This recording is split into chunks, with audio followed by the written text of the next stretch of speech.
Karena kehendak Allah Subhanahu wa Ta'ala, semua burung patuh kepada perintah Nabi Sulaiman. Pada suatu hari, Nabi Sulaiman tidak melihat burung hudhud. Burung itu pergi entah kemana, tanpa seizin Nabi Sulaiman. Kalau dia tidak bisa memberi alasan yang kuat, aku akan menghukumnya dengan hukuman keras. Ternyata, tidak lama kemudian, datanglah burung hudhud. Hamba baru saja melihat sebuah negeri bernama Sabah. Negeri itu diperintah oleh seorang raja perempuan bernama Ratu Bilqis. Negeri itu makmur sekali. Istana Ratu Bilqis merupakan istana yang sangat indah. Tetapi sayangnya di negeri itu semua orang menyembah matahari sebagai Tuhan mereka. Bawalah suratku kepada Ratu Bilqis, perintah Nabi Sulaiman. Nabi Sulaiman lalu menulis surat. Bunyinya, dengan nama Allah yang Maha Pengasih dan Maha Penyayang, jangan memberontak terhadapku. Peluklah Islam dan datanglah kepadaku sebagai orang Islam sejati. Surat dari Nabi Sulaiman. Burung hudhud membawa surat Nabi Sulaiman ke hadapan Ratu Bilqis. Ratu Bilqis membacakan surat itu di hadapan para menteri dan pembesar kerajaannya.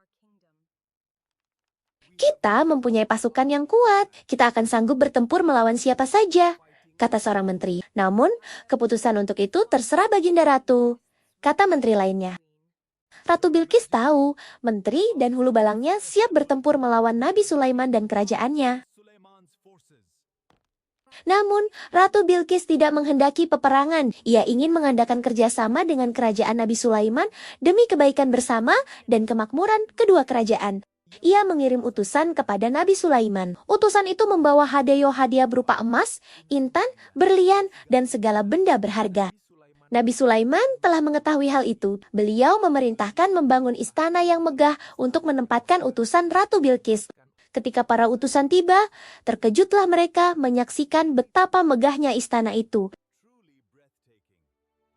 Mereka merasa rendah diri. Hadiah-hadiah yang mereka bawa ternyata tidak ada artinya.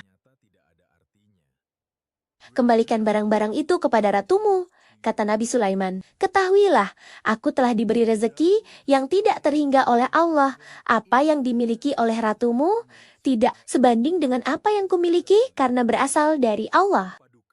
Para utusan segera pulang ke negeri Sabah. Mereka melaporkan apa yang mereka lihat dan dengan kepada Ratu Bilqis. Jadi, semua milikku yang luar biasa ini tidak ada artinya dibandingkan milik Nabi Sulaiman? Betul, tuanku.